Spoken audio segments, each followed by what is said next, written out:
الحمدللہ رب العالمین والصلاۃ والسلام علی سید الانبیاء والمرسلین خاتم النبیین وعلی آلہ واصحابہ اجمعین برحمتک یا ارحم الراحمین۔ احباب ذی وقار ایٹ ٹی وی کے پلیٹ فارم سے آپ کو آج ایک مرتبہ پھر خوش آمدید کہتے ہیں۔ آج ہم انشاءاللہ تعالی دین اسلام میں پڑوسیوں کے بارے میں جو حقوق اور مسائل بیان کیے گئے ہیں مختصر وقت میں ذکر کریں گے۔ قرآن پاک کے اندر مختلف مقامات پر بھلائی کرنے کے لیے چند افراد کے شخصیات کے تذکرے فرمائے گئے۔ مثلا نمبر 1 ماں باپ کے ساتھ بھلائی کرو، نمبر 2 یتیموں کے ساتھ بھلائی کرو، نمبر 3 مسکینوں کے ساتھ حاجت مندوں کے ساتھ بھلائی کرو، نمبر 4 مسافروں کے ساتھ بھلائی کرو، نمبر 5 اپنے غلام اور باندیوں کے ساتھ بھلائی کرو، نمبر 6 پڑوسیوں کے ساتھ بھلائی کرو، اور فرمایا جو قریب کے ہمسائے ہیں ان کے ساتھ بھی اور جو دور کے ہمسائے ہیں ان کے ساتھ بھی۔ دین اسلام جہاں ہمیں عبادات کا درس دیتا ہے کہ 5 وقت نماز پڑھی جائے، ماہ رمضان شریف میں روزے رکھے جائیں، صاحب استطاعت ہے تو حج کیا جائے، صاحب وسعت ہے تو عید الاضحیٰ کے موقع پہ قربانی کرے، وہاں دین اسلام پوری توجہ دلاتا ہے کہ ارد گرد میں بسنے والے لوگوں کا خیال کیا جائے، ان کا لحاظ رکھا جائے، ان کے حقوق کو پامال نہ کیا جائے۔ اور کمال یہ ہے کہ ان کے حقوق بھی خود ہی اللہ اور اس کے رسول جل جلالہ و صلی اللہ تعالیٰ علیہ وآلہ وسلم نے متعین فرما دیے۔ نبی کریم صلی اللہ تعالیٰ علیہ وآلہ وسلم نے ارشاد فرمایا، مفہوم حدیث پیش کر رہا ہوں، کہ جبریل امین علیہ السلام اللہ تبارک و تعالیٰ کی طرف سے میرے پاس پڑوسیوں کے بارے میں مختلف حقوق کے احکامات لے کر حاضر ہوتے رہے۔ جان عالم علیہ السلام فرماتے ہیں کہ جس طرح مسلسل پڑوسیوں کے بارے میں اللہ تبارک و تعالیٰ کی طرف سے حقوق بیان کیے جا رہے تھے، تو فرما ہمیں یہ گمان ہوا کہ شاید ایک دن اللہ جل شانہ کے دربار سے یہ حکم بھی نازل ہو جائے کہ پڑوسیوں کو وراثت میں بھی شامل کیا جائے۔ اس حدیث پاک سے آپ پڑوسیوں کے حقوق کے بارے میں بخوبی آگاہ ہوگے کہ اللہ اور اس کے رسول جل جلالہ علیہ الصلوۃ والسلام نے پڑوسیوں کے بارے میں کتنی تاکیدیں ارشاد فرمائی ہیں۔ جب ہم خیر خیرات کی طرف متوجہ ہوتے ہیں، مثلا زکوٰۃ دینا ہے، فطرانہ دینا ہے، اس قسم کے دیگر امور کو اختیار کرنا ہے، تو خرچ کے معاملے کے اندر پہلی ترجیح جو ہے وہ رشتہ داروں کے بارے میں ترغیب دی گئی کہ اپنے اعزاء کے اندر کوئی مستحق ہوں تو ان کو دیا جائے، اور عزیز رشتہ داروں کے بعد جن کا نمبر آتا ہے وہ پڑوسیوں کا ہے۔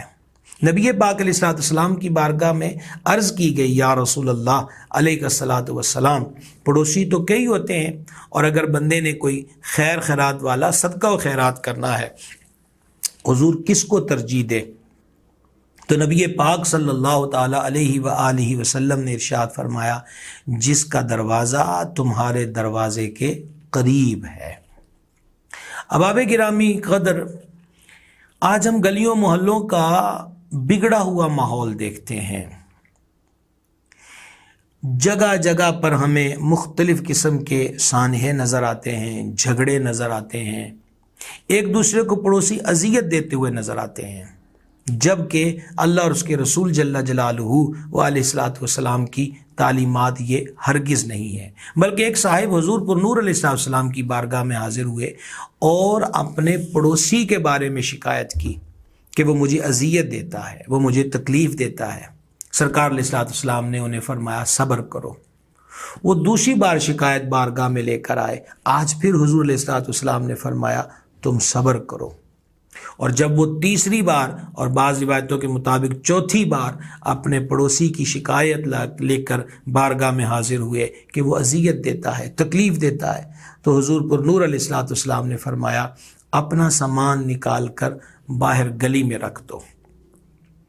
اور جب آنے جانے والے اس کا سبب پوچھیں تو ان کو بیان کر دینا۔ دیکھیے حضور علیہ السلام کا کتنا حکمت بھرا انداز ہے، اور پھر اس کا فائدہ کیا ہوا؟ انہوں نے حکم والا کی تعمیل کرتے ہوئے گھر کا سارا سامان نکال کر باہر بازار میں رکھ دیا۔ آنے جانے والے پوچھ رہے تھے کیا ہوا، سارے کا سارا گھر کا سامان باہر کیوں سجا دیا گیا ہے؟ تو وہ بیان کرتے کہ اس طرح میرا پڑوسی مجھے تکلیف دیتا تھا، اور میں حضور علیہ السلام کی خدمت میں شکایت لے کر کئی بار حاضر ہوا، اور آج مجھے فائنل یہ حکم ملا ہے کہ سامان گلی میں بازار میں رکھ دیا جائے۔ سن کر آنے جانے والے اس اذیت دینے والے پڑوسی کے بارے میں جو الفاظ ہوتے ہیں سخت، وہ استعمال کرنے لگ گئے، اور جب اس کو خبر ہوئی کہ اس کی زیادتیوں کا فسانہ کھل چکا ہے اور بزبان عام ہو چکا ہے، تو وہ شرمندگی کی حالت میں ان کی خدمت میں حاضر ہوا اور کہا کہ مجھے معاف کر دیجئے، سامان اپنا واپس رکھ لیجئے، میں آئندہ کبھی آپ کو تکلیف نہیں دوں گا۔ نہ صرف یہ کہ ان کو تکلیف دینے سے بچایا جائے اپنے آپ کو کہ پڑوسی کو اذیت دی جائے، بلکہ ان کے خورد و نوش کا خیال بھی رکھا جائے۔ سید العالمین صلی اللہ تعالی علیہ وآلہ وسلم نے ارشاد فرمایا، مفہوم حدیث پیش کر رہا ہوں، وہ کامل مومن نہیں ہے جو خود پیٹ بھر کے سو جائے اور اس کا پڑوسی بھوکا سویا ہو۔ گویا اہل ایمان کو بارگاہ اقدس سے تعلیم یہ ملی ہے کہ اپنا ہی پیٹ بھر لیا تو کیا کمال کیا، اصل بات یہ تھی کہ آزو بازو میں بسنے والوں کا لحاظ بھی رکھا جاتا، ان کا خیال بھی کیا جاتا۔ احباب گرامی قدر، عبادات کے معاملے میں اگر ہم دین اسلام کی مقرر کردہ عبادات اور پھر ان کی ادائیگیوں کی کیفیات کو دیکھیں تو یہاں بھی بہت ساری حکمتیں ہمیں نظر آتی ہیں۔ مثلا نماز تنہائی میں بھی پڑھی جا سکتی تھی، گھر کے کسی کونے میں بھی پڑھی جا سکتی تھی، لیکن مسجد قائم کی گئی، پھر وہاں جماعت کو قائم کیا گیا، پھر جماعت میں شمولیت کا جو اجر و ثواب ہے اس کو بیان فرمایا گیا۔ علماء 5 وقت کی نماز باجماعت ادا کرنے کی حکمتیں بیان کرتے ہوئے ایک حکمت یہ بھی بیان فرماتے ہیں تاکہ محلے دار ایک مسجد میں جمع ہوں، 5 وقت ایک دوسرے سے سلام دعا ہو، ایک دوسرے کے حال احوال پوچھے جائیں، ایک دوسرے کی ضروریات سے لوگ آگاہ ہوں، اور پھر حسب توفیق ان کی ضرورتوں کو پورا کر سکیں۔ اور پھر جمعہ کا دن آ گیا کہ پہلے وقتوں میں اس طرح مسجد میں جمعے نہیں ہوتے تھے، بڑے بڑے شہروں میں ایک مرکزی جامع مسجد ہوتی تھی، سب لوگ وہاں جمعہ پڑھتے تھے، تو محلے سے بات شہر کی طرف آ گئی تاکہ شہر ایک دن جمع ہو جائے اور وہ ایک دوسرے کی خبرگیری بھی کریں، معاملات سے آگاہی بھی حاصل کریں اور ان کی مشکلات کو حل کرنے کی کوشش کریں۔ اسی طرح حج کا موسم ہے کہ اب شہر کی بات تو ہو گئی تھی، اور اس سے تیسرا درجہ عید کا بھی ہے کہ جس کے اندر پھر بالکل دیہاتوں کے دیہات ایک جگہ پر جمع ہو کر نماز عید ادا کریں، اور اس سے اگلا مرحلہ حج بیت اللہ ہے کہ دنیا بھر کے مسلمان مختلف زبانوں، مختلف قبیلوں سے تعلق رکھنے والے لبیک اللہم لبیک کی صدائیں لگاتے ہوئے جب دیوانہ وار بیت اللہ شریف میں حاضر ہوں، ایک دوسرے کو سمجھنے، سیکھنے اور ان کے معاملات جانیں، اور کسی مسلمان کو کسی معاملے میں ضرورت ہو تو وہ اس کی ضرورت کو پورا کرنے کی کوشش کرے۔ تو بہرحال چلیے اس حدیث کی شریف کی طرف کہ وہ کامل مومن نہیں ہے جو خود پیٹ بھر کے سو جائے اور اس کا پڑوسی جو ہے وہ بھوکا سویا ہو۔ نبی پاک علیہ السلام نے ایک مقام پہ ترغیب دی، فرمایا کہ جب سالن پکاؤ تو شوربہ بڑھا لیا کرو اور اپنے پڑوسی کو بھی کچھ بھیج دیا کرو تاکہ اس کے کھانے کا اہتمام ہو جائے۔ آپ غور فرمائیے کہ نبی پاک علیہ السلام کو اپنے ایک ایک امتی کی فکر ہے، ایک ایک امتی کے درد کا احساس ہے۔ اہل ثروت کو توجہ دلائی جا رہی ہے کہ اگر تمہارے چولہوں میں آگ جل رہی ہے اور تمہارے بازو میں بسنے والے کا چولہا ٹھنڈا ہے، وہ بھوک کے اندر مبتلا ہے، تو کچھ سالن، کچھ روٹی اس کو بھی دے دو۔ اس کو دے دو گے وہ خوش ہو جائے گا، اور وہ خوش ہو جائے گا تو تمہیں ایسی صورت میں رب کی رضا حاصل ہونے کا انعام بھی حاصل ہو سکتا ہے۔ ایک اور روایت آپ کے گوش گزار کروں گا جس میں آپ کو پڑوسیوں سے حسن سلوک کے متعلقہ ایک حسین بات سیکھنے کو انشاءاللہ تعالی ملے گی۔ ام المومنین صدیقہ کائنات رضی اللہ تعالی عنہا فرماتی ہیں کہ حضور علیہ السلام فرمایا کرتے تھے، اگر پڑوسیوں کا بچہ کھیلتے ہوئے تمہارے گھر آ جایا کرے تو فرما اس کے ہاتھ میں، بچے کے ہاتھ میں کچھ نہ کچھ رکھ دیا کرو، چاہے ایک کھجور ہی کیوں نہ ہو، کہ اس سے آپس کی محبت میں اضافہ ہوتا ہے۔ کتنا پیارا درس ہے، کتنا حسین سبق ہے کہ پڑوسیوں کے بچوں کا خیال بھی کیا جائے،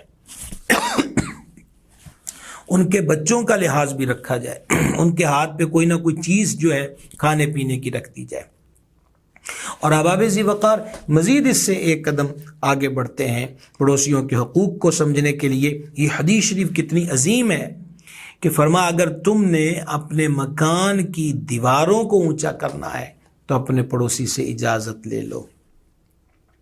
کیونکہ دیواروں کو اونچا کرنے سے تمہارے بازو میں بسنے والے کے جو ہوا کا سلسلہ ہے وہ موقوف ہو جائے گا، اس پہ بندش آ جائے گی، وہ اس معاملے میں تکلیف میں مبتلا ہو سکتا ہے۔ ابھی آپ کو میں نے ایک روایت جو سنائی کہ تھوڑا شوربہ بڑھا لیا کرو اور پڑوسی کو بھیج دیا کرو، ہاں لانے والے کی استطاعت ہی کم ہے اور خود اس کا قبیلہ بڑا ہے، وہ کسی دوسرے کو 2 پیالی یا 1 پیالی سالن کی نہیں دے سکتا، تو دین میں جبر نہیں ہے۔ اگرچہ مالک فرماتا ہے لن تنالوا البر حتی تنفقوا مما تحبون، تم ہرگز اس وقت تک بھلائی کو نہیں پہنچ سکتے جب تک کہ اپنی پسندیدہ چیز کو ہماری راہ میں خرچ نہ کرو۔ حضرت عمر بن عبدالعزیز رحمہ اللہ شکر کی بوریاں منگوا کے شکر بانٹا کرتے تھے، تو کسی نے ان سے کہا آپ چاول گیہوں دالیں بھی تو بانٹ سکتے ہیں، شکر ہی کیوں بانٹتے ہیں؟ کہا اللہ نے فرما اپنی پسندیدہ چیز میری راہ میں خرچ کرو، مجھے شکر بڑی پسند ہے، میں اس لیے وہی خرید کر اللہ کی راہ میں تقسیم کرتا ہوں۔ اب ہمیں ایک اور سبق دیا گیا کہ اگر تمہارے پاس استطاعت نہیں ہے تو فرما اپنی ہنڈیا کی سمیل سے اپنے بازو میں بسنے والے پڑوسی کو اذیت نہ دو۔ آج کل تو ویسے کچن ہے اور کچنوں کا ماحول بند ہوتا ہے، اور ہنڈیا کا جو شوربہ یا سالن جو پک رہا ہے اس کی جو خوشبو ہے وہ ہوا کے دوش پر کم ہی کسی کے پڑوس میں جاتی ہوگی۔ یہ اس وقت کی بات بھی ہے کہ چولہوں میں آگ جل رہی ہے اور ہنڈیا پک رہی، اور بھاپ کی صورت میں ہنڈیا کی خوشبو، اس کے ذائقہ ہوا کے دوش پر آزو بازو والوں کے پاس پہنچ رہا ہے، تو جن کے گھر میں کچھ بھی پکانے کو نہیں ہے تو وہ خوشبو اس کے لیے اذیت کا سبب بھی بن سکتی ہے، اور اس طرح بھی اذیت کا سبب بن سکتی ہے کہ شاید وہ امید لگا کے بیٹھے ہوں کہ ہمارا پڑوسی ہمارے فقر و تنگ دستی کا لحاظ کرتے ہوئے ہمیں بھی کچھ کھانے میں سے دے گا۔ آپ نے غور کیا کہاں تک تعلیم دی جا رہی ہے؟ اور پھر ایک روایت میں یہاں تک ترغیب دی گئی کہ پھل وغیرہ لے کر آتے ہو تو اپنے پڑوسی کے لیے بھی کچھ لے آؤ، لیکن اگر گنجائش نہیں ہے، استطاعت نہیں ہے، تو پھر اس پھل کے جو چھلکے ہیں اس کو اپنے دروازے پر مت پھینکا جائے کہ پڑوسی کے غریب بچے اس کو دیکھ کر ان کے دلوں میں مزید حسرت پیدا نہ ہو، اور روز حسرتیں ٹوٹنے کا جو درد ہے وہ درد وہ محسوس نہ کریں۔ پڑوسی زیادتی بھی کرے تو ہمیں حسن اخلاق کرنا چاہیے، حسن اخلاق سے پیش آنا چاہیے، اور اگر یہ تصور بنا لیا جائے کہ وہ ہم سے اچھائی کریں گے تو ہم بھی اچھائی کریں گے، تو احباب گرامی قدر یہ حسن سلوک نہیں ہے، یہ تو ایک بدلہ ہے کہ نیکی کے بدلے میں نیکی کر دی، بھلائی کے بدلے میں بھلائی کر دی۔ حسن اخلاق اس چیز کا نام ہے کہ نبی کریم علیہ الصلوۃ والسلام نے فرمایا جو تم سے توڑے تم اس سے جوڑو، جو تمہیں محروم رکھے تم اسے عطا کرو۔ بزرگان دین رحمہ اللہ علیہم کا جو طریقہ رہا ہے، صوفیہ کرام کا جو انداز رہا ہے، وہ کیسا تھا؟ حضرت مالک بن دینار رحمۃ اللہ علیہ کے پڑوس میں آتش پرست رہتا تھا، آگ کی پوجا کرنے والا، اور وہ گاہے گاہے اپنی مذہبی دشمنی کا اظہار حضرت مالک بن دینار علیہ رحمت کو تکلیف دینے کی صورت میں کر دیا کرتا تھا۔ وہ سفر پہ چلا گیا کسی کام سے، مالک بن دینار رحمۃ اللہ علیہ مصروف عبادت تھے، کہ رات کے وقت اسی مجوسی پڑوسی کے گھر سے اس کے بچے کی رونے کی آواز آئی۔ آپ بےتاب ہو کر مصلے سے اٹھے اور دروازے پر دستک دی اور پوچھا کیا بات ہے، بچہ کیوں رو رہا ہے؟ تو اس مجوسی کی بیوی نے کہا کہ ہمارے گھر میں تیل ختم ہو چکا ہے، تیل خریدنے کے پیسے بھی موجود نہیں ہیں، چراغ بجھ گیا ہے اور بچے کو اندھیرے میں وحشت ہو رہی ہے، اس لیے وہ رو رہا ہے۔ مالک بن دینار علیہ رحمت نے اپنے گھر کا چراغ اٹھایا اور ایک غیر مسلم کو، مجوسی کو، وہ چراغ اس کے گھر میں دے دیا اور بچہ روشنی کی وجہ سے سکون میں آ گیا۔ اور پھر آپ نے معمول بنا لیا کہ روزانہ شام کو چراغ میں تیل ڈال کر روشن کر کے ان کے گھر چھوڑایا کرتے تھے۔ مختصر مدت کے بعد جب وہ مجوسی سفر سے واپس آیا اور اس کی بیوی نے ذکر کیا کہ وہ مالک بن دینار جس کو ہم برا بھلا کہتے رہے ہیں اور جس کو تکلیف دیتے رہے ہیں، تم جانتے ہو کہ تمہارے جانے کے بعد مالک بن دینار کا چراغ ہمارے آنگن کو روشن رکھتا رہا ہے۔ وہ سن کر بڑا خوش ہوا اور صبح کو اپنی بیوی کا ہاتھ پکڑ کر مالک بن دینار کے دروازے پر پہنچا اور آپ کی خدمت میں عرض کیا، حضور والا، ایک چراغ تھا جو آپ ہمارے گھر چھوڑ آتے تھے، اس نے ہمارے گھر کو روشن رکھا، اور جو آپ کی سیرت کا یہ چراغ ہے اس نے اثر اب یہ دکھایا ہے کہ ہمارے دل کی دنیا روشن ہو گئی ہے، لہٰذا ہمیں کلمہ پڑھائیے اور دامن اسلام میں داخل کر لیجئے۔ یہ ہے صوفیہ کا طرز زندگی کہ وہ اللہ اور اس کے رسول جل جلالہ و صلی اللہ تعالی علیہ وآلہ وسلم کے احکامات کی پیروی اس انداز پر کیا کرتے تھے۔ پڑوسیوں کے حقوق میں سے یہ بھی ہے کہ آج جس طرح کا دور ہے، لوگ گانے باجے سن رہے ہیں، میں یہ نہیں کہہ رہا کہ گانے باجے سننا جائز ہے، یا بیٹھکوں میں بیٹھے ساری رات شور و غل کرتے ہیں۔ پڑوس کے اندر کوئی مریض ہو سکتا ہے، کوئی دل کا مریض ہو سکتا ہے، کوئی کسی غم اور کرب کے اندر مبتلا ہو سکتا ہے، تو ہمارے قہقہے کسی کے غم اور دکھ کی بڑھوتی کا سبب بن سکتے ہیں۔ ہمارے ڈرائنگ روموں میں چلنے والے ڈیک، اونچی آواز میں بجنے والے گانے کسی مریض کے درد اور تکلیف میں بڑھوتی کا سبب بن سکتے ہیں۔ اگر ہم کسی کا دکھ کم نہیں کر سکتے تو کم از کم کسی کے رنج، غم اور دکھ میں اضافے کا سبب نہیں بننا چاہیے۔ نبی کریم علیہ الصلوۃ والسلام نے فرمایا، تم زمین والوں پہ رحم کرو، عرشوں کا مالک تم پہ رحم فرمائے گا۔ اسی طریقہ کے ساتھ راستہ ایک دوسرے کا روک لیا جاتا ہے، یہاں انا کو بیچ میں لا کے کھڑا کر دیا جاتا ہے، اور ہمارے معاشرے میں یہ عجیب حالت ہے کہ گلیوں پہ لوگوں نے سیڑھیوں کی صورت میں، گٹروں کی صورت میں قبضے جمائے ہوئے ہیں، آنے جانے والوں کے راستوں کو روکا ہوا ہے، گزران والوں کو